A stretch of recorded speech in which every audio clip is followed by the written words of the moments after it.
Mesdames et messieurs, bonjour, ravi de vous retrouver pour cette nouvelle édition de votre programme quotidien Midi au Caire en ce jeudi le 8 février 2024. Sans plus tarder, commençons notre édition par les nouvelles de la présidence. Afin d'alléger la pression du coût de la vie sur les citoyens, le président Abdel Fattah el-Sisi a décidé une augmentation du salaire minimum des fonctionnaires à 6 000 livres égyptiennes à partir de mars prochain. Un décret présidentiel prévoit une augmentation des salaires de tous les fonctionnaires d'une valeur de 1000 à 1200 livres égyptiennes. Voici les détails.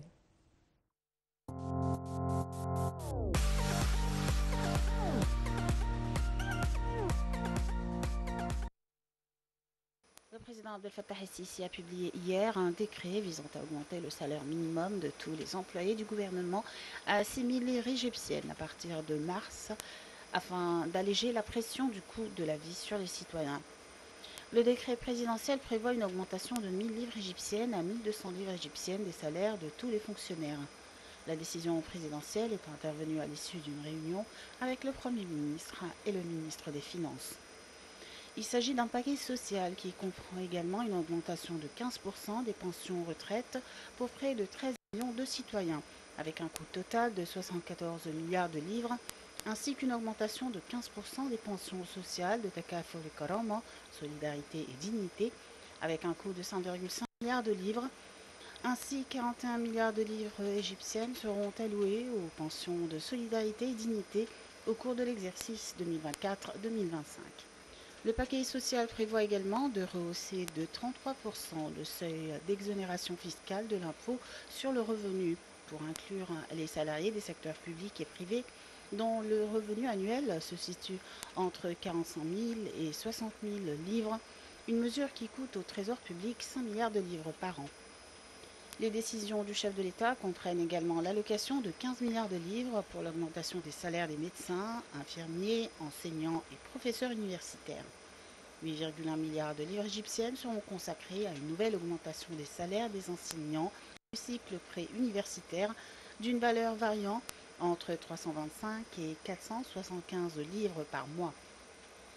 1,6 milliard de livres seront alloués à l'augmentation des salaires des membres du corps enseignant dans les universités, les instituts et les centres de recherche. 4,5 milliards de livres égyptiennes comme prime supplémentaire pour le personnel médical d'une valeur de 250 à 300 livres.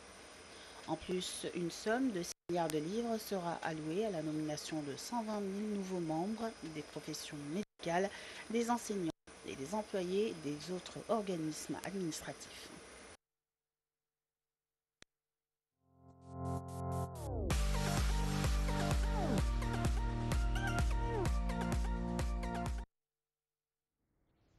Le chef de l'État a reçu un appel téléphonique de la part de la première ministre italienne, Giorgia Meloni. Au cours de cet appel, ils ont discuté des moyens de renforcer les relations bilatérales dans divers domaines.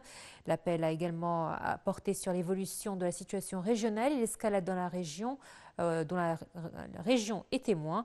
Le président el-Sisi a passé en revue les efforts égyptiens pour communiquer avec toutes les parties afin de promouvoir un cessez-le-feu dans la bande de Gaza de manière à protéger la région de l'expansion du conflit, soulignant les efforts de l'Égypte pour faire pénétrer les aides humanitaires à la population de la bande de Gaza.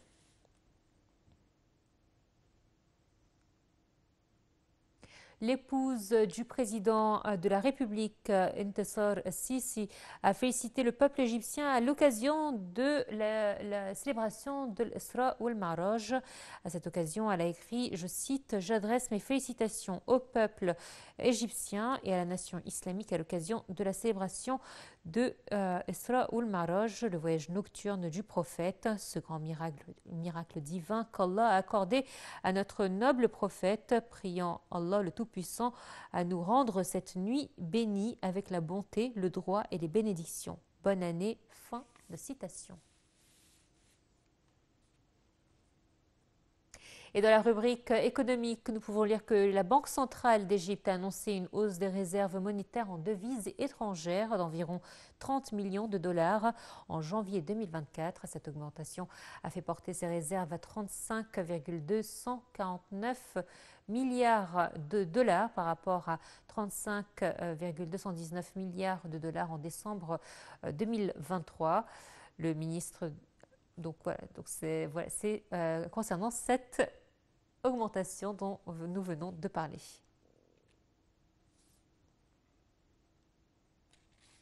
Alors on enchaîne cette fois-ci avec le ministre de l'Agriculture et de la Bonification des Terres.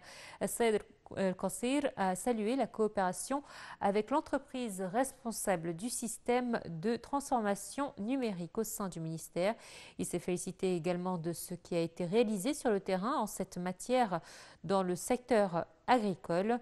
El-Qassir a tenu ses propos lors de la réunion qu'il a tenue pour suivre les procédures de transformation numérique et élargir la fourniture de services électroniques aux agriculteurs en présence du PDG de l'entreprise responsable du système de transformation numérique. Il a également souligné la nécessité de redoubler d'efforts pour parvenir à une meilleure gouvernance, faisant état de la mise en œuvre par le ministère de l'Agriculture et de la Bonification des Terres d'un projet de gouvernance des exploitations agricoles à travers l'application du système de carte d'agriculteurs.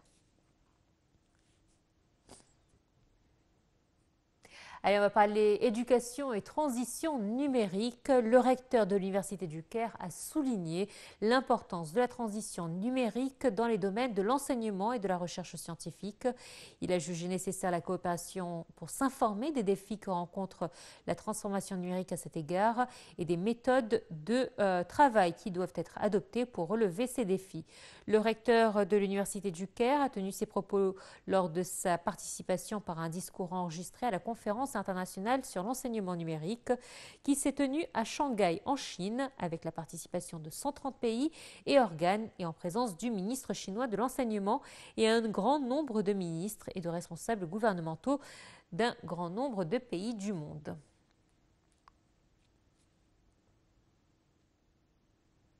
Et la ministre de la Solidarité sociale, Nevin El-Kabbej, a pris part à la séance inaugurale de la 6e commission du programme technique de l'Organisation africaine asiatique du développement rural. L'Égypte abrite les activités de la commission qui se tient sous les auspices de la ministre et avec la participation de 30 pays. Dans son allocution, El-Kabbej a affirmé que l'agriculture contribue largement à l'économie, notamment en fournissant les ressources alimentaires à la population grandissante et en fournissant les ressources au secteur industriel. La ministre a également souligné les répercussions du changement climatique sur les ressources piscicoles, agricoles et la vie des habitants des zones rurales.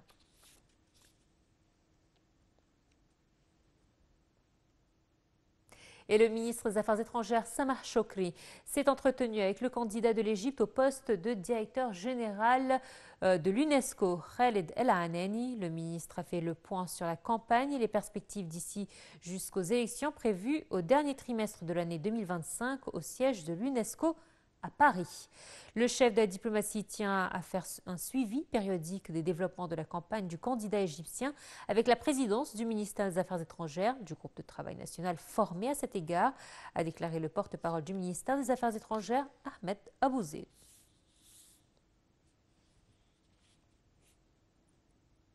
Et on va parler tourisme à présent. Les répercussions des conflits dans la région auront finalement été limitées sur l'activité touristique de l'Égypte l'an passé, selon les chiffres détaillés par le ministre du Tourisme et des Antiquités, Ahmed Aïssa. Au total, 14,9 millions de touristes ont visité l'Égypte en 2023. C'est un chiffre record supérieur aux 14,731 millions de touristes atteints en Égypte en 2010, a déclaré le ministre. Le 4e trimestre de 2023 a témoigné d'une forte demande touristique, la 2e plus importante de l'histoire, avec 3,6 millions de touristes arrivés en Égypte, soit une augmentation d'environ 8% par rapport à la même période de l'année précédente, a expliqué Ahmed Aïssa. Il a également rappelé les grandes ambitions de la destination pour les années à venir.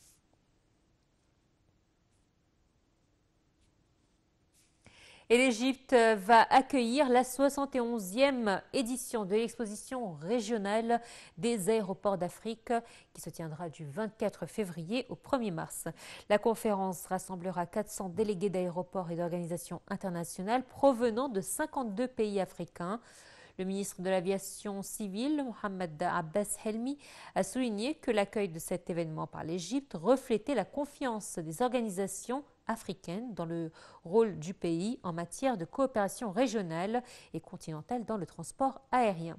Après Dakar au Sénégal, où s'est tenue la 70e édition, l'Égypte a été choisie en raison du développement significatif de ces secteurs, notamment l'aviation civile et les infrastructures aéroportuaires, stimulant l'intérêt des États africains.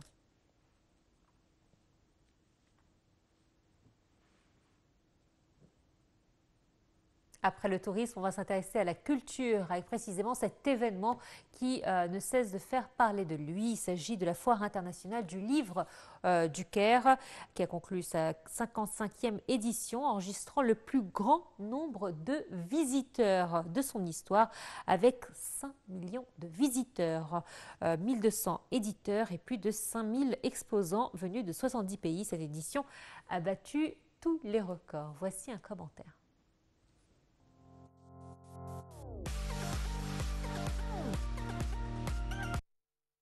Le rideau est tombé hier sur la 55e édition de la Foire internationale du livre du Caire.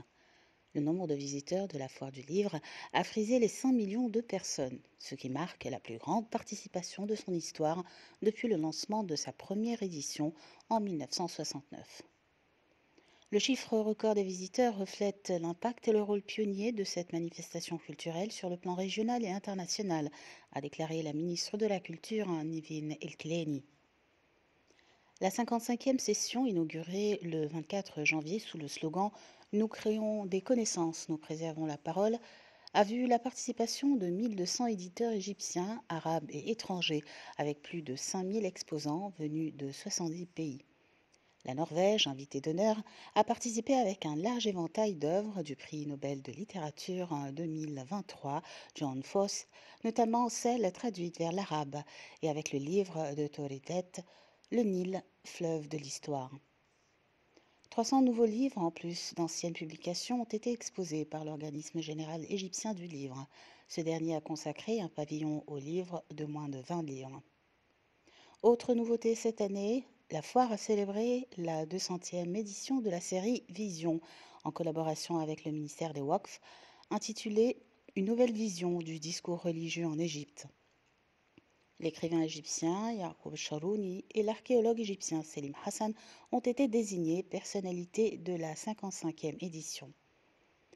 La Foire internationale du livre du Caire a été organisée pour la première fois en 1969 à l'occasion du millénaire de la ville du Caire. Depuis cette date, la foire est organisée annuellement et gagne de plus en plus d'importance.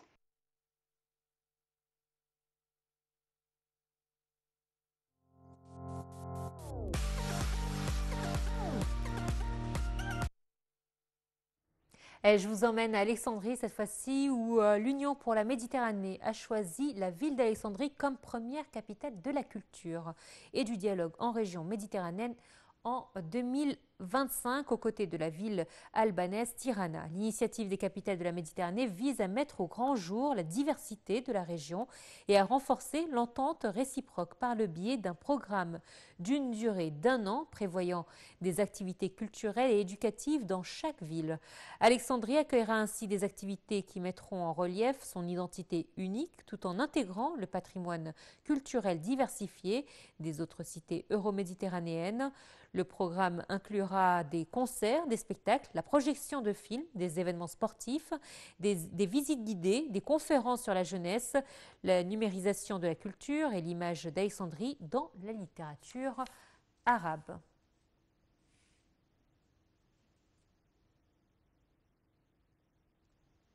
Un peu de cinéma à présent. L'année 2024 verra la production de nouvelles parties pour 4 films égyptiens avec un certain nombre de stars de premier ordre après le grand succès remporté par ces œuvres au moment de leur présentation. Et elles devraient sortir successivement cette année selon Sharq News. Alors la liste de ces films comprend Les Fils de Riz, troisième volet avec l'acteur Ahmed Aez, mais également L'éléphant bleu, troisième volet également de Karim Abdelaziz. C'est Reda, deuxième partie avec le talentueux Ahmed Helmi. Et enfin, Pas de retraite ni capitulation avec Ahmed Mekki. Voilà, ça c'était pour concernant le cinéma. Tout de suite, on va s'intéresser au Nouvel An Bref. Vous savez, on aime un petit peu dénicher l'actualité égyptienne sur tous les niveaux. On va commencer par ces exportations alimentaires égyptiennes qui ont augmenté de 14% en 2023, atteignant 5,1 milliards de dollars. On apprend également que tous les travaux du grand musée égyptien seront achevés d'ici la fin février, selon un communiqué du cabinet ministériel. Le centre des médias du gouvernorat de Gizeh annonce que le développement de la zone entourant le grand musée égyptien inclut un projet de création d'une passerelle touristique internationale reliant le musée à la zone des pyramides. Et enfin, à Paris, une exposition immersive sur Toutankhamon ouvre ses portes aux galeries Montparnasse. Elle mêle objets et informations historiques avec un grand jeu de pistes où les visiteurs doivent parvenir à retrouver la sépulture du pharaon. Voilà qui pourra faire votre week-end. Merci à vous de votre fidélité et excellente suite de programmes sur NTV International. À très bientôt.